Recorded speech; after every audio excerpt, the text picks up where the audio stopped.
बच्चों, आओ आज हम रचना का भाग पढ़ते हैं।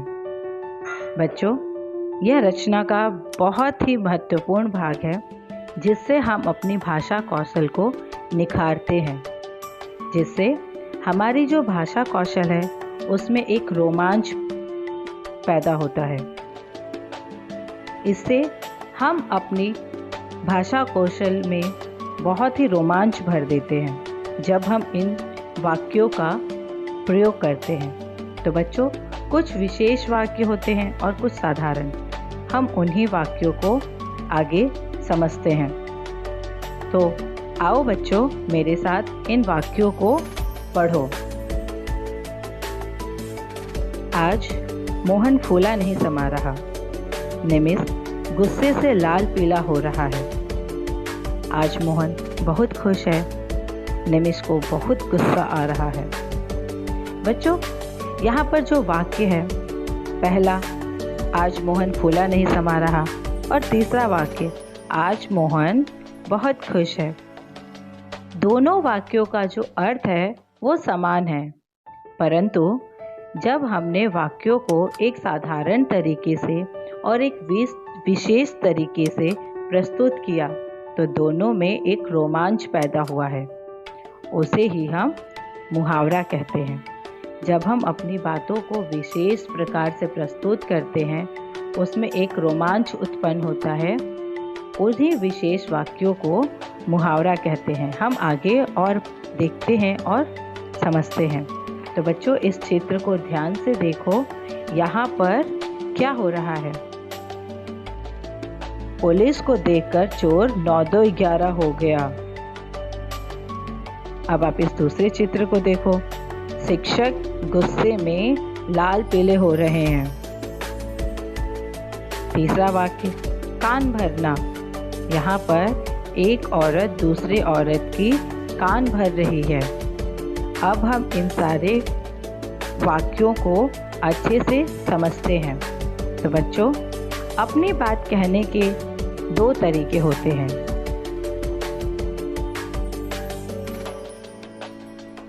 एक साधारण तरीका और दूसरा विशेष तरीका। तो बच्चों, जो हमने पहला चित्र देखा था, चोर भाग गया, उसी चित्र में हमने जो दृश्य था उस दृश्य को देखते हुए जो वाक्य बताया, पुलिस को देखकर चोर 9-2-11 हो गया। चोर भाग गया, यह एक साधारण तरीका है अपनी बात कहने का, और चोर 9-2-11 हो गया, यह एक विशेष प्रकार है। यह एक विशेष तरीका है अपनी बात प्रस्तुत करने का।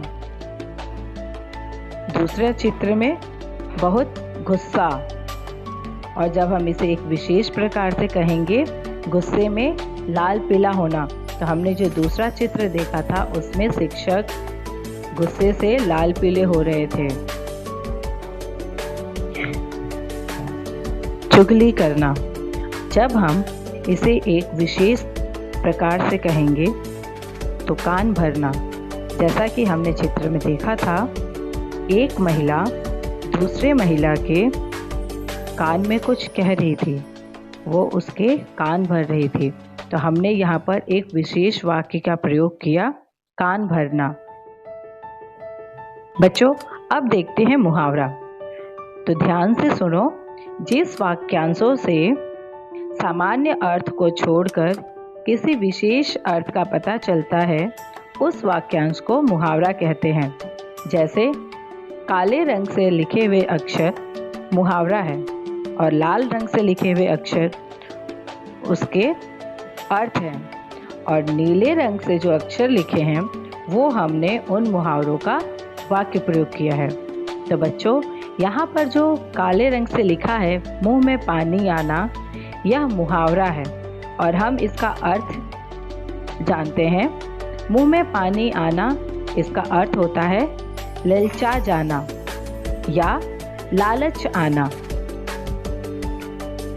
मुंह में पानी आना यह एक विशेष प्रकार से प्रस्तुत किया गया वाक्य है, और ललचा जाना यह साधारण तरीके से अपनी बात कहने का तरीका है।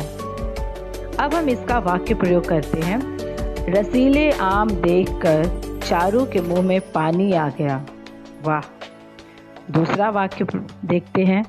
आंखों का तारा, इसका अर्थ बहुत प्यारा। बच्चों, हर बच्चा अपने माता पिता की आंखों का तारा होता है। जिस प्रकार आप सब अपने माता पिता के आंखों के तारे हो, क्योंकि आपके माता पिता आपको बहुत प्यार करते हैं और आप उनके लिए बहुत ही ज़्यादा प्रिय हो, बहुत ज़्यादा प्यारे हो।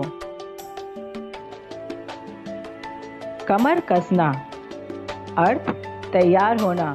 परीक्षा के लिए रोहित कमर कसकर बैठा है।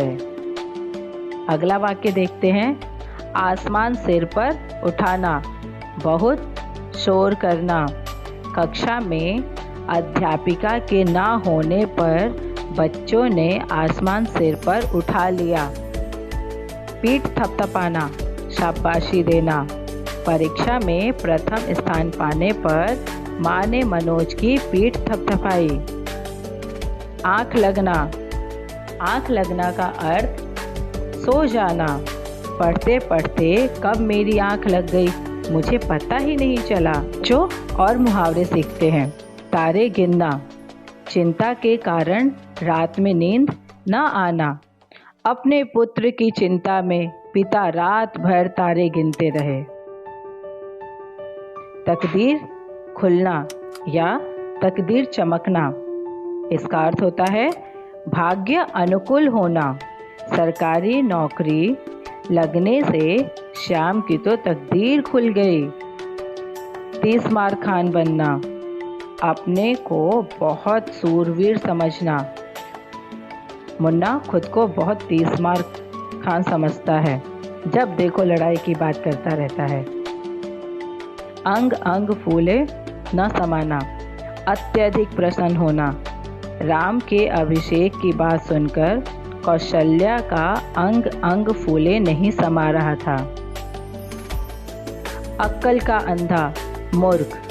वह लड़का तो अक्ल का अंधा है, उससे कितना ही समझाओ मानता ही नहीं है। अपने मुंह मियाँ मिट्ठू बनना, अपनी प्रशंसा स्वयं करना। अपने मुंह मिट्ठू बनने वाले का सम्मान धीरे धीरे कम हो जाता है। बच्चों, अपने मुंह मियाँ मिट्ठू बनना, इसका अर्थ होता है अपनी प्रशंसा स्वयं करना। अर्थात हम इसको और आसान भाषा में समझते हैं कि जब हम अपनी तारीफ खुद करते हैं ना, तो हम उसे कहते हैं अपने मुंह मियाँ मिट्ठू बनना। और बच्चों, जो अपनी तारीफ करता है ना खुद, उसकी धीरे धीरे जो सम्मान होता है वो कम होने लगता है, क्योंकि हम कितने अच्छे हैं या हम कितना अच्छा काम करते हैं उसके लिए हमें खुद अपनी तारीफ करने की ज़रूरत नहीं है। हम कितना अच्छा काम करते हैं वो हमारे सामने वाले जब हमारी तारीफ करते हैं ना, तो वो हमारे लिए गौरव की बात है। अगला वाक्य देखते हैं। ऊंट के मुंह में जीरा, बहुत कम मात्रा में कोई वस्तु देना। मोहन प्रतिदिन 10 रोटियां खाता है, उसे 2 रोटी देना तो ऊंट के मुंह में जीरा देने के समान है। अर्थात बच्चों, किसी को बहुत ज़्यादा खाने की आदत है और अगर आप उसको थोड़ा सा खाना दोगे तो इसका अर्थ होगा ऊंट के मुंह में जीरा देना। तो बच्चों, मैं आशा करती हूँ कि आप लोगों ने मुहावरे अच्छे से समझा होगा, सारे वाक्यों को ध्यान से सुना होगा और समझ में भी आया होगा। अगर किसी वाक्य में आपको किसी भी प्रकार की समस्या है तो आप मेरे से कमेंट बॉक्स में पूछ सकते हो। धन्यवाद बच्चों, बाय बाय।